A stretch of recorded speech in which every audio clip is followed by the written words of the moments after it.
J'ai pris une décision il y a longtemps que la prière est centrale dans la vie chrétienne. C'est un grand privilège. Ce n'est pas une sorte d'obligation, c'est un privilège d'aller vers le Créateur de l'univers qui a toute puissance et peut tout faire, et de lui demander au nom de Jésus de faire des choses pour nous et pour les autres gens et notre nation et notre gouvernement, et ainsi de suite. Nous parlons de cet obstacle à la prière. Si nous allons nous engager à prier, nous devons tout faire pour nous assurer que nos prières vont être entendues. Qui peut dire amen à cela? Je n'aime pas beaucoup perdre mon temps. Si je fais quelque chose, je veux savoir que ça va servir aux gens. Donc, je suis engagée dans la prière. J'ai passé du temps dans la prière ce matin. Prier pour nos partenaires et pour la réunion, prier pour moi-même et pour mon mari, prier pour nos enfants, prier pour nos collaborateurs en Christ, prier et prier et prier. Donc je veux savoir que mes prières fonctionnent. Ne pas prier est le premier obstacle. Si vous ne priez pas, vous n'obtenez pas de réponse. Le deuxième obstacle est le péché caché. Gardez des choses que vous pensez cachées dans vos vies en pensant que Dieu ne le sait pas. Mais croyez-moi, Dieu sait tout. Et le seul intérêt de la confession, c'est votre bénéfice. Il veut que nous mettions cela à la lumière, que nous réglions le problème parce que, pour être honnête, chaque fois qu'il y a un péché caché, il y a une oppression aussi ou une conscience coupable. Vous n'êtes pas libre. Et il est très important, quand nous venons à Dieu demander quoi que ce soit, de venir avec fermeté. Amen. Venir avec fermeté ne signifie pas nécessairement être bruyant, mais cela veut dire que vous avez une assurance confiante. Hébreux 4, 15 et 16. Nous avons un grand prêtre qui n'est pas impuissant à compatir à nos faiblesses. Au contraire, il a été tenté comme nous en toutes choses sans commettre de péché. J'aime beaucoup le fait que Jésus comprend mes combats. J'aime cela. Et ensuite, au verset 16, approchons-nous donc, parce qu'il comprend. Approchons-nous donc avec assurance du trône de grâce. Approchons-nous avec assurance du trône de grâce, même si nous ne sommes pas parfaits en tout. Souvenons-nous qui nous sommes en Christ. Recevons le pardon que Dieu offre et ensuite venons avec assurance au trône afin d'obtenir miséricorde et de trouver grâce pour être secourus dans nos besoins. Ne pensez-vous pas que c'est extraordinaire de pouvoir pécher, obtenir le pardon et quand même aller avec assurance devant le trône de la grâce de Dieu et obtenir l'aide? Je ne sais pas où vous pourriez trouver un marché comme celui-là. Et il oublie nos péchés. Il les éloigne de nous aussi loin que l'Est est éloigné de l'Ouest. Le troisième obstacle est le doute. Le doute. Qui a déjà été envahi par le doute? 25%, le reste d'entre vous ont une foi parfaite. Allez, vous n'êtes pas aussi fatigués. Je suis envahi par le doute. Je prie au sujet de quelque chose ou je prends une certaine décision et puis, dans ma tête, je vais entendre « Merci Seigneur, tout ce qui vient dans ma tête n'est pas forcément ma pensée, beaucoup de cela vient de Satan qui utilise ma tête comme un dépôt d'ordures. » Donc, juste parce que vous avez un doute dans votre tête, cela ne veut pas dire que vous avez un doute dans votre cœur. Mais si vous écoutez ce qui est dans votre tête, au lieu de faire attention à ce qui est dans votre cœur, vous allez être trompé et Satan va vous voler votre réponse. Je peux vous dire que quand vous demandez à Dieu quelque chose, que vous faites un pas de foi et qu'il va y avoir un progrès dans votre vie, que Satan va venir et essayer de planter de petites graines de doute. Ça ne va pas arriver. Qui crois-tu que tu es? Regarde combien de temps ça fait depuis les choses que tu as faites. Ça ne va pas arriver. C'est tout. Ça ne va pas arriver. Bon, j'ai trouvé une clé efficace pour moi et j'espère que ça va vous bénir. Et vraiment, dans les 3 ou 4 derniers mois, ça a été prépondérant pour moi. Et j'enseignais cela en Afrique quand j'étais là-bas récemment. Et je pense que régulièrement, Dieu me donne une petite pensée vraiment très puissante qui devient un principe et qui œuvre dans le cœur de mon enseignement. Comme par exemple, je n'en suis pas où il faut que je sois, mais merci Seigneur, je n'en suis plus où j'en étais. Je suis bien et je suis sur le chemin. Si vous m'avez beaucoup entendu prêcher, vous avez entendu cela. Et donc, une autre chose que je dis beaucoup est si vous faites ce que vous pouvez, Dieu va faire ce que vous ne pouvez pas faire. De petites phrases qui disent beaucoup. Donc j'ai trouvé une de ces petites clés quand le doute vient m'attaquer et je vais partager cela avec vous dans les minutes qui viennent. Mais d'abord, nous allons regarder quelques passages. Jacques 1, 5 jusqu'à 8. Je suis si contente que vous soyez ici. Et moi avec vous. Ok, si quelqu'un d'entre vous manque de sagesse, ça veut dire si vous vous trouvez dans une situation et vous ne savez pas quoi faire. Est-ce que j'ai quelqu'un ici? Bien. Si quelqu'un d'entre vous manque de sagesse, qu'il la demande à Dieu, qui donne à tous, pas juste à quelqu'un, qui donne à tous, libéralement, simplement et sans vous reprocher vos fautes, et cela lui sera donné. Cela lui sera donné. Pas pour vrai où il y a des chances qu'il le soit. Cela lui sera donné. Mon Dieu, si nous lisons vraiment la Bible, et prenons le temps de la regarder mot après mot et de la méditer. Ne lisez pas la Bible en quantité, lisez-la en qualité. Ce n'est pas combien vous avez lu, c'est combien vous tirez de ce que vous avez lu. Ce verset dit quelque chose d'extraordinaire. Si vous ne savez pas quoi faire, demandez à Dieu et il va vous aider. Il ne trouvera pas de faute chez vous. Il ne va pas avoir de ressentiment envers vous car vous n'avez pas toujours été ce que vous auriez dû être dans le passé. Demandez et Dieu va vous aider. Regardons la suite. Verset 6. Mais qu'il la demande avec foi, sans jamais douter, ni hésiter, ni transiger. Cela veut dire que nous devons aligner nos pensées sur ce que nous croyons et nous y tenir. Ne pas changer nos pensées et être indécis. Une minute, je pense que je crois, et la minute d'après, je pense que je ne crois pas. Je crois que c'est ce que je veux que Dieu fasse. Non, je ne sais pas si c'est ce que je veux que Dieu fasse. Car celui qui doute est semblable au flot de la mer agité et poussé, d'un côté et de l'autre, et ballotté par le vent. Qu'un tel homme ne s'imagine pas qu'il recevra quelque chose qu'il demande du Seigneur. Pourquoi? Parce que ce doute devient une route barrée. J'ai prié avec foi et j'ai fait sortir ma prière.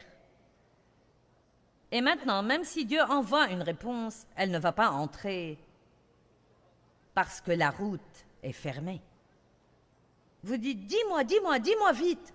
Quelle est la réponse? Dans une minute, mais je veux que tu aies faim de cette réponse. Marc 11, 23.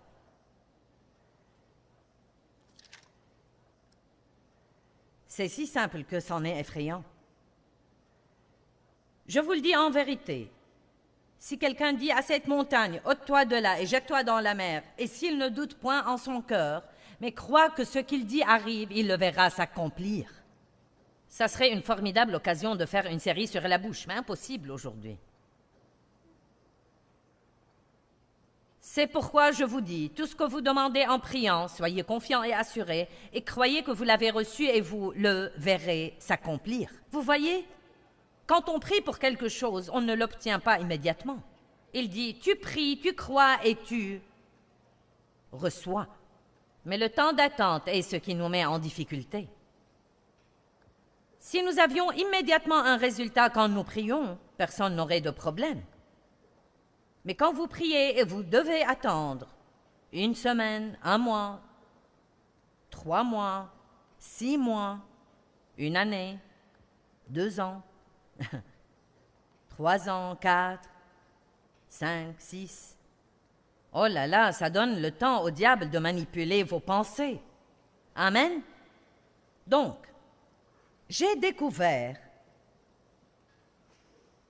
que tout ce que nous avons vraiment besoin de faire, quand le diable essaye de nous mentir, c'est juste de lui répondre. Apprendre comment répondre au diable. Hein? Bon, d'abord, c'est ce à quoi vous ressemblez tous. Tout d'abord, réalisez que toutes les pensées qui viennent dans votre tête ne sont pas de vous. Donc, ne les prenez pas comme venant de vous, ni comme étant les vôtres. Si quelqu'un vous offrait du poison, vous ne le prendriez pas juste parce que c'est quelqu'un qui vous l'offre.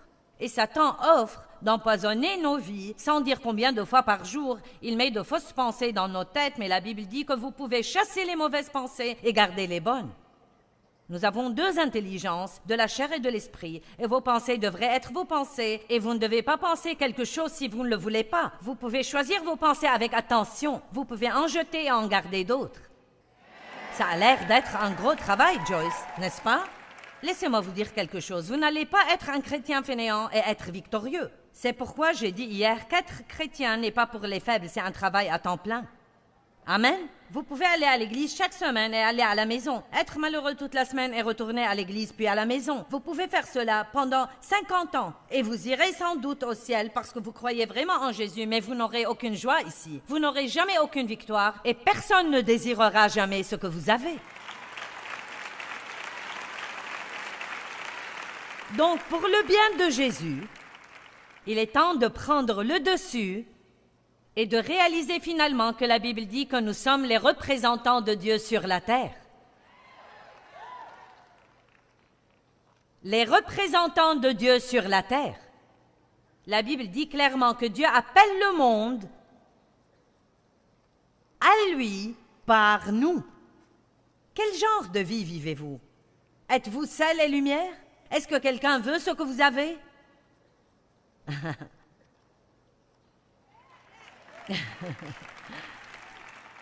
Je vous laisse avec cette pensée.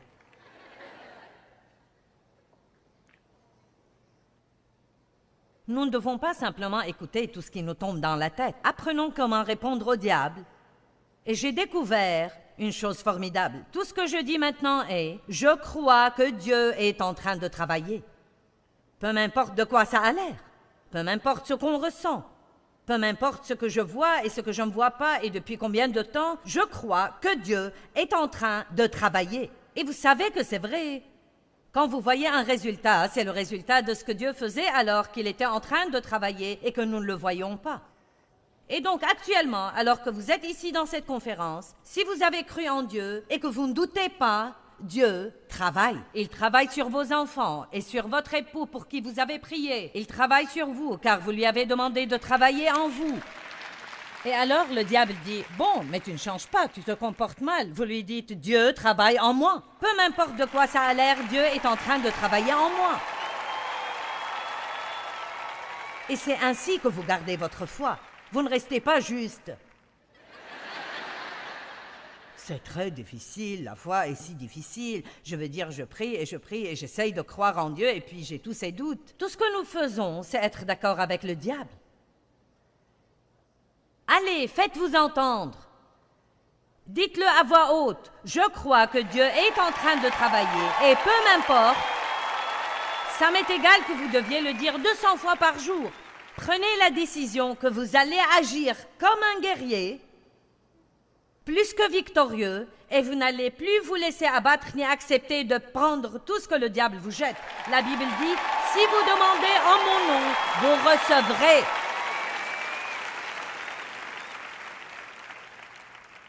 Quand nous prions pour des choses qui concernent d'autres gens, je pense que c'est ce qui prend le plus de temps parce que Dieu ne va pas ignorer la volonté de quelqu'un d'autre et leur faire faire quelque chose juste parce que nous le voudrions. Mais je vous dis une chose, il va les mettre sur écoute nuit et jour. Et je pense que parfois nous devons juste prier pour savoir comment prier pour quelqu'un. Ne commencez pas juste à prier pour quelqu'un selon votre volonté. Comme par exemple, je veux dire, disons juste que vous connaissez quelqu'un qui a un surpoids excessif et vous savez que ça le gêne et vous voulez l'aider. Donc, nous pouvons juste dire « Oh Dieu, aide-les à perdre du poids. Aide-les, Seigneur. » Comme si ça allait juste tomber d'eux. Mais le fait est qu'ils vont perdre du poids quand ils auront un désir suffisamment fort pour faire ce qu'il faut pour perdre du poids. Donc maintenant, je prie que Dieu donne aux gens un désir et une volonté suffisamment forts pour faire ce qui est juste et qu'ils ne renoncent pas quand ça devient difficile. Il faut que nous arrêtions de demander à Dieu de tout faire pour nous et réaliser qu'il nous donne la force de faire ce qu'il y a à faire. Vous m'entendez? Dieu nous donne la force de faire ce qu'il y a à faire. Donc nous ne voulons pas seulement prier « Oh Dieu, sors-moi de mes dettes ».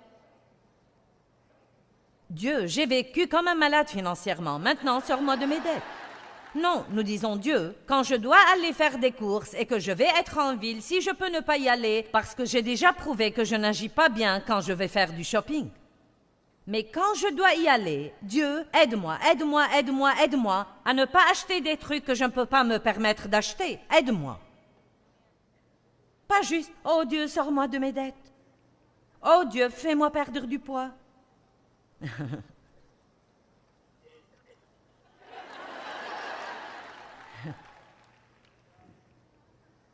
Et peu importe ce à quoi ça ressemble, comme... Vous savez, il y a des gens que j'aime qui... Je veux dire, j'ai 4 enfants et 10 petits-enfants, et donc, bien sûr, parmi eux, il y a des gens qui ont des besoins dans leur vie. Et je prie régulièrement différentes choses pour mes enfants et mes petits-enfants. Et pour certains, il apparaît que je prie et ça arrive très vite, et puis pour d'autres, c'est comme, est-ce que ça va vraiment? Est-ce que ça va jamais changer? Mais chaque fois que cette pensée vient dans mon esprit, ça ne va jamais changer. Je dis, je crois que Dieu travaille et je nomme la personne. Je sais que Dieu travaille. Écoutez-moi bien. Je pense que cela rend Dieu le Père comme, ouais. Il croit toujours. Oui. Dites, je crois que Dieu travaille. Pouvez-vous déjà avoir un petit indice de comment ça va vous aider à ne pas baisser les bras en pensant « Eh bien, ça ne va jamais marcher, rien ne va jamais marcher. Je crois que Dieu travaille. » Allons à 2 Corinthiens 4.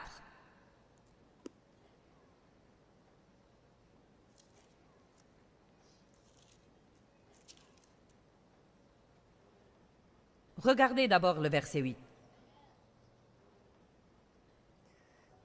Nous sommes pressés, troublés et oppressés, de toute manière et de tous côtés, mais non écrasés.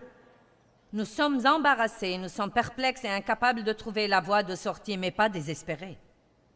Persécutés, mais non abandonnés. Frappés et abattus jusqu'à terre, mais non perdus ni détruits. Personnellement, je dirais qu'ils avaient tout un gros tas de problèmes, pas vous? Regardez le verset 13. Mais ayant le même esprit de foi, selon ce qui est écrit, j'ai cru, c'est pourquoi j'ai parlé. Nous aussi, nous croyons, c'est pourquoi nous parlons. Oh, j'aime ça. Je me demande ce qu'il disait. Bien, je doute que Dieu arrive à une percée. Je ne sais pas si nous allons nous en sortir cette fois, ce sera notre fin.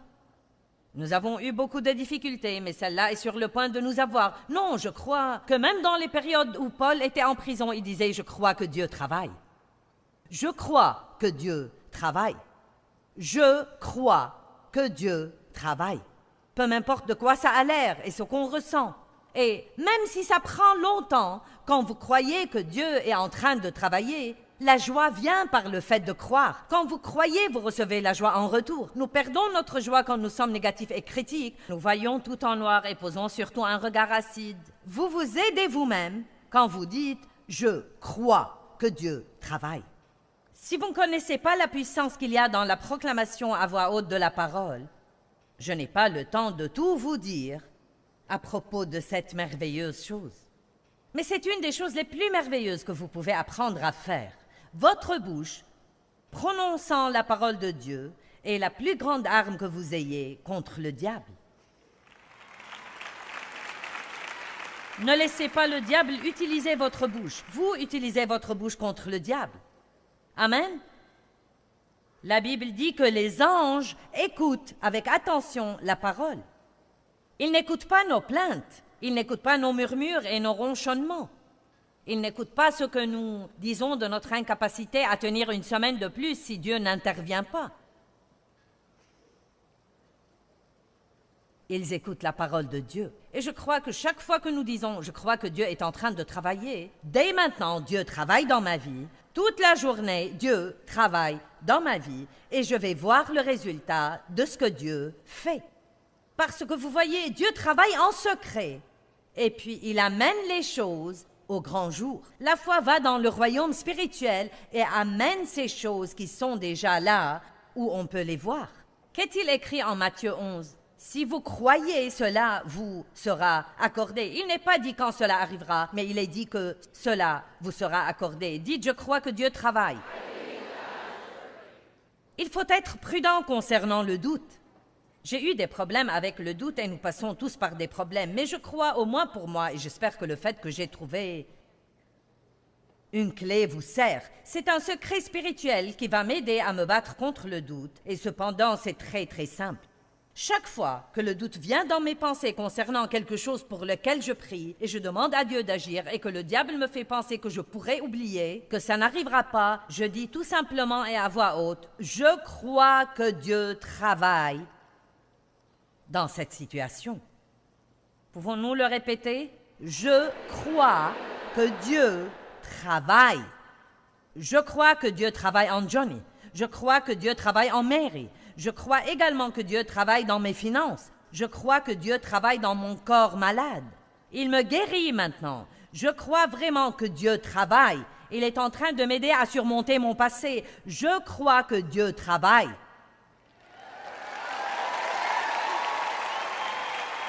Amen. Vous dites assez et le diable va vous laisser tranquille et aller chez quelqu'un qui l'écoutera. Je pense qu'il est important pour nous de réaliser que c'est un privilège que Dieu nous a donné de demander des choses en son nom. Bien, je veux dire, c'est juste... c'est incroyable. C'est comme... ça mériterait que nous prenions une journée pour y penser. Quel privilège! Donc sûrement, nous voulons être sûrs que ces autres choses soient en ordre afin que nous obtenions les réponses que Dieu veut nous donner.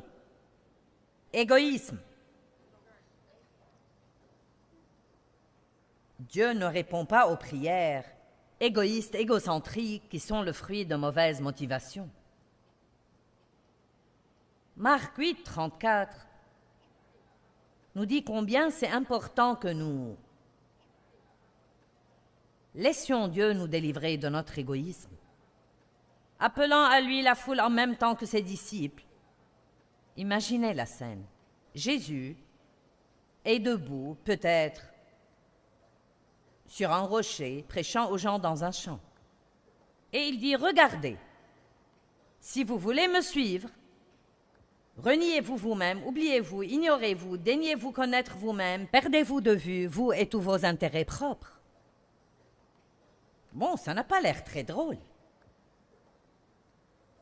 Qu'il prenne sa croix et se joigne à moi comme disciple et adhère à mon parti, qu'il s'attache à moi continuellement se collant à moi. Ce passage met la confusion dans la tête des gens parce que ça n'a pas vraiment l'air amusant. Oubliez-vous vous-même, perdez-vous de vue. Mais l'idée, c'est très simplement que si nous arrêtons de prendre soin de nous-mêmes, alors Dieu va le faire. Et laissez-moi vous dire qu'il va faire un bien meilleur travail que ce qu'aucun de nous ne fera jamais.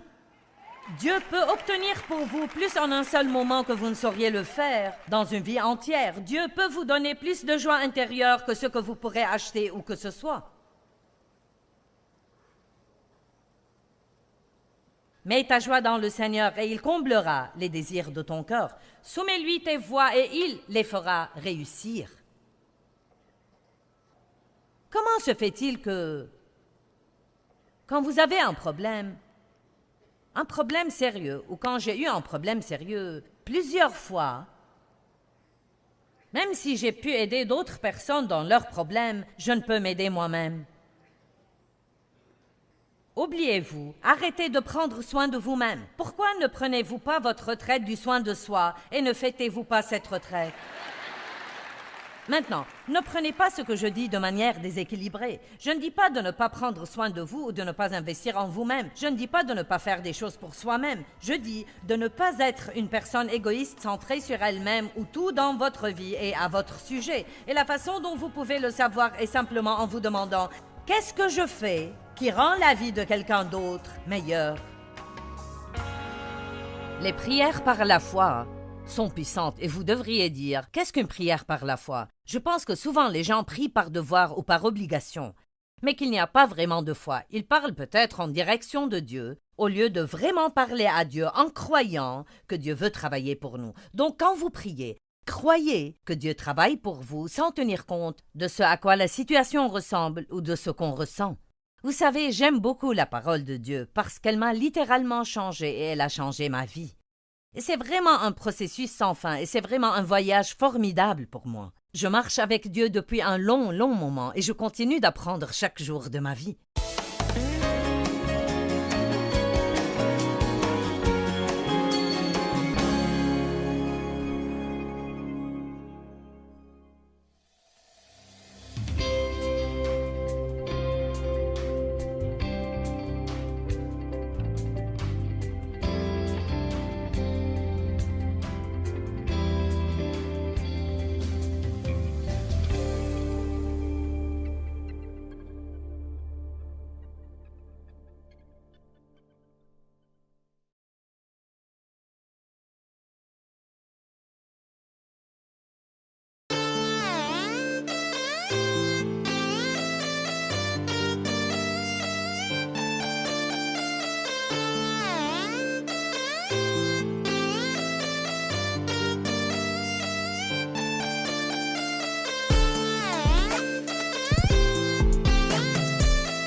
mà diều đã bóng đắm say giữa đồng kỷ niệm yêu thương trong mỗi ngày tiếng ru gọi hãy nhớ biết bao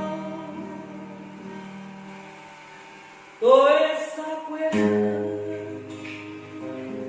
bao năm tháng qua nhưng trong trái tim không bao giờ xa lời mẹ ru con hiu hiu trẻ mùa lụt nước lũ bắt